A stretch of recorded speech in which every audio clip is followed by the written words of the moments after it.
नमस्कार मित्रांनो, ठरलं तर मग या मालिकेच्या पुढील काही भागांमध्ये आपल्याला जबरदस्त असा ट्विस्ट पाहायला मिळणार आहे. मित्रांनो, कल्पनाला असं काही प्रियाचं सत्य समजलं आहे.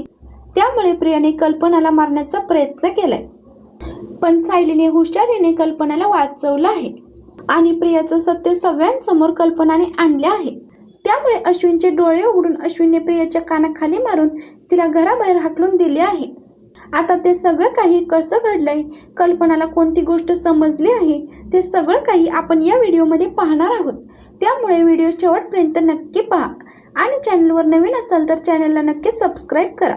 चला तर मग व्हिडिओला सुरुवात करूया. तर मित्रांनो, इकडे प्रिया फोनवर नागराजशी बोलत असते आणि प्रिया ही नागराजला महिपत बद्दल सगळं काही विचारते, पण नागराज हा काहीच सांगायला तयार नसतो. त्याच वेळेला प्रियाच्या रूमजवळ कल्पना येते. कल्पनाला प्रियाशी काहीतरी बोलायचं असतं म्हणून त्यामुळे ती आलेली असते. महिपतचं नाव ऐकून मात्र कल्पना त्या ठिकाणीच थांबते आणि प्रिया जे काही बोलते ते सगळं ऐकते. प्रिया महिपत बद्दल नागराजशी बोलत असते. प्रिया म्हणत असते की नागराज काका, तो महिपत कुठे आहे? त्याला कुठे लपून ठेवलंय, तुम्ही मला सांगाल का? आणि तुम्ही त्याच्यावर व्यवस्थित लक्ष ठेवा. तुम्ही मला सांगितलं नाही तरी चालेल, पण तुम्ही त्याच्यावर व्यवस्थित लक्ष ठेवा. त्यावर नागराज म्हणतो की मला काही सांगू नको, मला चांगलंच कळते. कल्पनाला मात्र प्रियाचं बोलणं ऐकून धक्का बसतो. कल्पना म्हणते, प्रिया ही महिपत बद्दल कुणाशी तरी बोलते, म्हणजे प्रियाला माहिती आहे की महिपत कुठे आहे. कल्पना प्रियाकडे येते आणि प्रियाला विचारते, प्रिया कुणाशी बोलत होतीस ग तू? त्यावर प्रिया मात्र गडबडते आणि म्हणते, मी ना माझ्या मैत्रिणीशी बोलत होते. त्यावर कल्पना म्हणत असते की खोटं बोलू नको तन्वी, माझ्या कानाने सगळं काही ऐकलं आहे, त्यामुळे खरोखर सांग की तू कुणाशी बोलत होतीस ते. तर प्रिया म्हणत असते की नाही आई, मी माझ्या मैत्रिणीशीच बोलत होते. त्यावर कल्पना म्हणत असते की तन्वी, मी तुझ्या तोंडून महिपतचं नाव ऐकले. तुला माहितीये ना महिपत कुठे आहे? मी आता जाऊन अर्जुनला सगळं काही सांगणार. कल्पना अर्जुनला बोलायला हॉलमध्ये येते. हॉलमध्ये अस्मिताला अस्वस्थ पाहून कल्पना तिथे काहीच बोलत नाही. कल्पना ठरवते की काही झालं तरी अर्जुनला सगळं काही सांगून टाकायचं.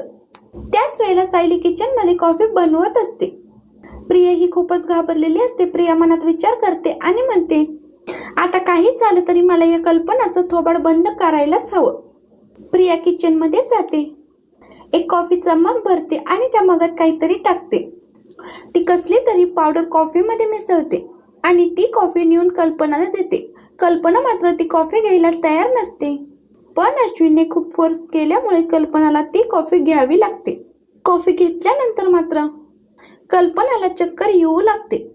तर अश्विन म्हणत असतो की काय झालं आई, काय झालं? त्याच वेळेला कल्पना मात्र खाली कोसळते.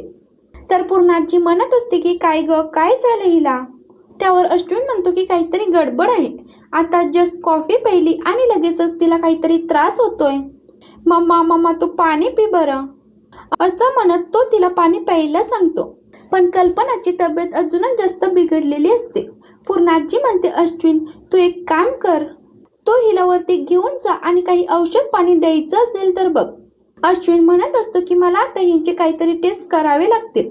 अश्विन डॉक्टरांना बोलवून कल्पनाचे सॅम्पल देतो. त्याच वेळेला सायलीच्या लक्षात येतं की कॉफी पिल्यानंतर असं काहीतरी घडलंय ज्यामुळे आईंना त्रास झालाय.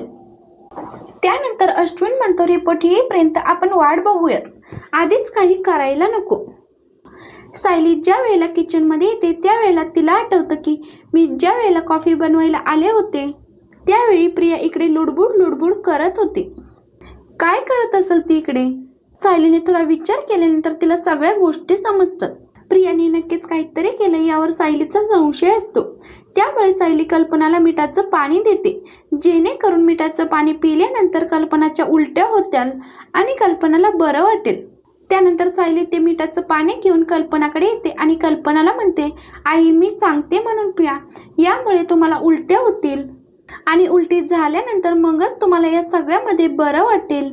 असं म्हटल्यानंतर मग आता कल्पना ते पाणी पिते. पाणी पिल्यानंतर कल्पनाला उलट्या व्हायला लागतात. ज्या वेळेला कल्पनाला उलट्या होतात त्यावेळेला कल्पनाला मात्र बरं वाटायला लागतं. तर कल्पना सायलीला म्हणत असते की सायली, तू दिलेल्या पाण्यामुळे मला उलट्या झाल्या. त्यावर सायली म्हणते की कदाचित तुम्हाला फूड पॉइझनिंग झालं असेल. अश्विन भाऊजी रिपोर्ट घेऊन येतील, तोपर्यंत आपण वाट बघूयात, तुम्ही तोपर्यंत झोपा. कल्पना झोपी जाते. त्यानंतर सायली प्रियाकडे येते आणि प्रियाला म्हणते, तू आईंच्या कॉफीमध्ये काहीतरी टाकलंस ना? अगं तुझ्या माझ्यात वाद होता ना, आणि हे सगळं काही तुझ्या माझ्यात असताना तू आईंच्या कॉफीमध्ये का काहीतरी मिसळलंस? काय गरज होती तुला हे सगळं काही करायची? त्यावरती प्रिया म्हणत असते की मी टाकलं? मी काहीच नाही टाकलं, तूच काहीतरी टाकलं असशील, आणि तुला कसं काही कळलं ग मीच टाकलंय म्हणून? त्यावरती सायली म्हणत असते की मी त्या कॉफीचा मग पाहिला, बाकी सगळ्यांच्या कॉफीच्या मग मध्ये काहीच नव्हतं, मग त्याच कॉफीच्या मग मध्ये कुठून आलं?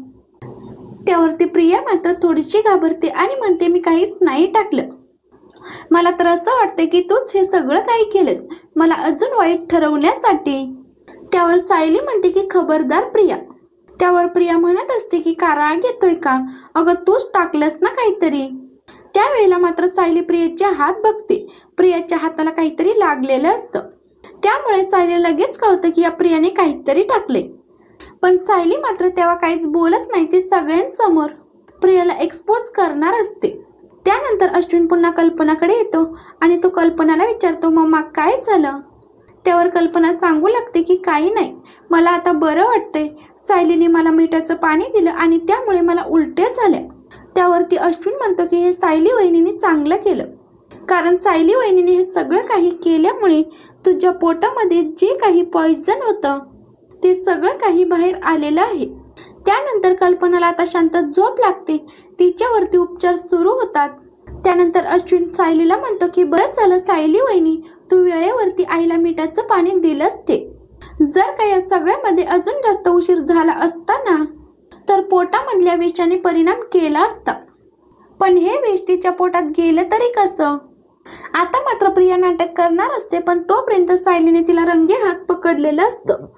त्यानंतर सायली प्रियाला सांगते की प्रिया तुझा हात दाखव. त्यावर प्रिया म्हणते की का? त्यावर सायली म्हणते की आता जो काही कॉफीचा मग इथे होता ना, जो कॉफीचा मग फक्त आणि फक्त आईंना दिलेला होता, त्याच्या आतमध्ये निळा निळा काहीतरी पदार्थ लागलेला आहे आणि आईंच्या पोटामध्ये विष गेले असं आता अश्विन भाऊजींनी सांगितलं आहे.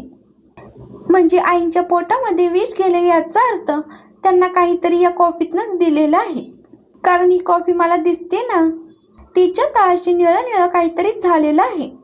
तू मागाशी इकडे आली होतीस ना? तर अश्विन म्हणत असतो की सायली वहिनी, तू माझ्या बायकोवर असा संशय घेऊ शकत नाही.